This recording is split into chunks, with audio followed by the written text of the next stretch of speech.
Good morning to all. Today we will discuss about the limit test for arsenic. ये limit test for arsenic जो है it is very important question for D Pharma student in pharmaceutical chemistry first as well as for B Pharma student in B Pharma first semester in inorganic pharmaceutical chemistry. Actually जो arsenic है it is a well known undesirable and harmful impurities जो maximum pharmaceutical substances के अंतर्गत ना चाहते हुए भी किसी न किसी रूप से आ जाती है। अब जो ये आर्सेनिक की इम्प्योरिटीज है यदि ये एक लिमिटेड अमाउंट में है तब तो कोई बात नहीं, अदरवाइज उसका रिमूवल कंपलसरी है।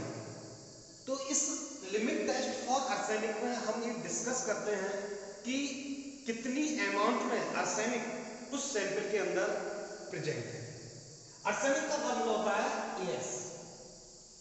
तो इसमें क्या रहता है आपका कि the pharmacopoeial test for arsenic is based on the fact, इस तथ्य के ऊपर आधारित होते हैं कि जब आर्सेनिक आर्सेनियस एसिड में परिवर्तित हो जाता है, फार्माकोपिया क्या कहती है कि जब आर्सेनिक आर्सेनियस एसिड में परिवर्तित हो जाता है तो आर्सेनियस एसिड इजीली अरसायन गैस में अपचयित हो जाता है। जब ये अरसायन गैस मर्क्यूरिक क्लोराइड या मर्क्यूरिक ब्रोमाइड के पेपर पर पास कराई जाती है तो वह उस पेपर पर येलो टू ब्राउन कलर का स्टेन यानी धब्बा देती है। ब्रिटिश फार्माकोपिया सजेस्ट करती है कि हम मर्क्यूरिक क्लोराइड को यूज कर सकते हैं, but according to Indian pharmacopoeia mercuric bromide का पेपर यूज किया जाता है।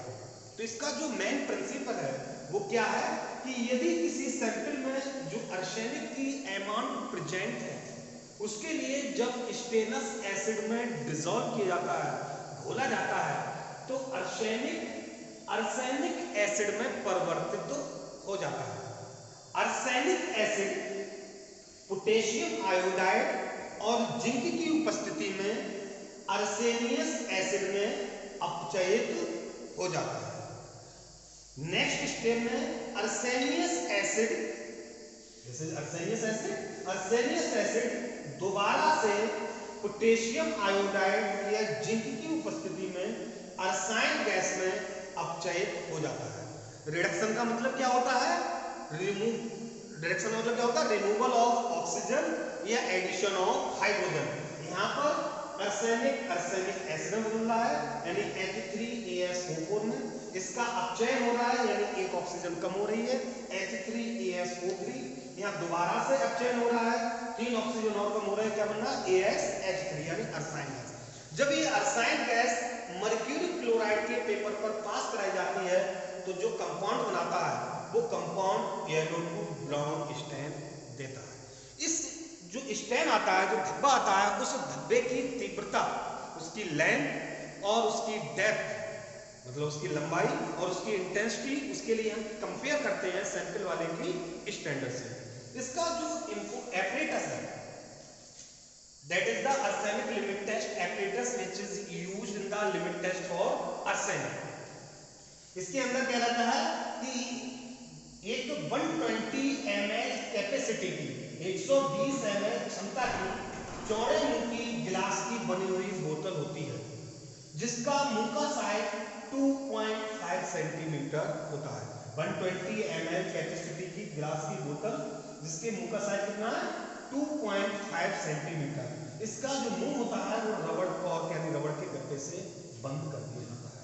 इसमें एक गिलास की ट्यूब होती है, ये गिलास की ट्यूब जो है दैट 20 सेंटीमीटर लॉन्ग होती है। 20 सेंटीमीटर लॉन्ग गिलास tube is fitted in this बोतल जिसका एक्सटर्नल डायमीटर यानी बाहरी व्यास 0.8 सेंटीमीटर है और इंटरनल डायमीटर अंदर का व्यास 0.65 सेंटीमीटर होता है। The lower end of the glass tube यानी निचला सिरा ग्लास ट्यूब का, इसमें 2 mm का एक होल होता है जिससे अरसायन गैस पास होती है। यानी यहाँ तक की जो 3 स्टेप की रिएक्शन है वो 3 स्टेप की रिएक्शन यहाँ पर कराई जाती है, उसके बाद अरसायन गैस इससे पास होती है। The upper end of the glass tube, ऊपर का जो सिरा है ग्लास ट्यूब का वो दो रबड़ के गट्टों में फिटेड रहता है। दोनों रबड़ के एक रबड़ का गत्ता ये हो गया, एक रबड़ का गत्ता ये हो गया, दोनों रबड़ के गत्तों के बीच में ये मर्क्यूरी क्लोराइड का भीगा हुआ पेपर फिट रहता है जस्ट लाइक ए सैंडविच। और ये दोनों रबड़ के गत्ते एक स्प्रिंग क्लिप की सहायता से अटैच रहते हैं। दोनों रबड़ के गत्तों के बीच में एग्जैक्ट 0.65 सेंटीमीटर का होल होता है जिससे अरसाइन गैस जाए तो वो अरसाइन गैस मर्क्यूरी क्लोराइड पेपर से रिएक्ट करे और रिमेनिंग गैस जो है वो बाहर निकल जाए। मेन रिएक्शन क्या होती है, इसका प्रोसीजर क्या है कि 5 ml ऑफ 1 ग्राम सब्सटेंस, मतलब अगर कंपाउंड सॉलिड है तो 1 ग्राम फार्मास्यूटिकल सब्सटेंस, उसका सॉल्यूशन इस प्रकार से बनाते हैं कि वो 5 ml सॉल्यूशन तैयार हो जाए 1 ग्राम सब्सटेंस में, उसके लिए लेते हैं और इस वाइट माउथ की बोतल में रख दिया जाता है। उसी के अंदर 1 gram potassium iodide, 5 ml stannous acid, 10 gram zinc रख दी जाती है और इसके बाद इसके लिए 40 मिनट तक 40 डिग्री सेल्सियस पर गर्म करते हैं। और क्या होता है, अरसाइन गैस प्रोड्यूस होती है।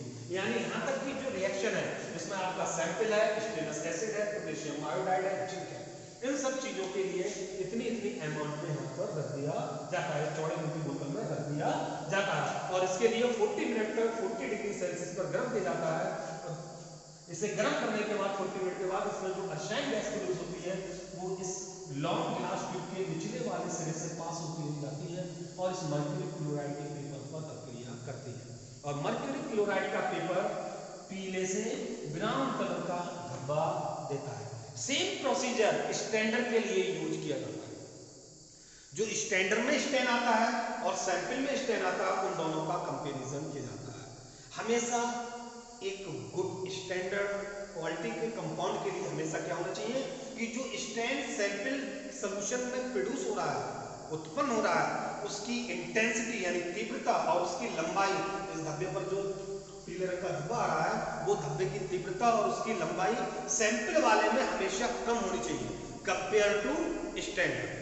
तो लिमिट टेस्ट पास हो जाएगा, अन्यथा limit test fail. It is a very important topic for us. Thank you.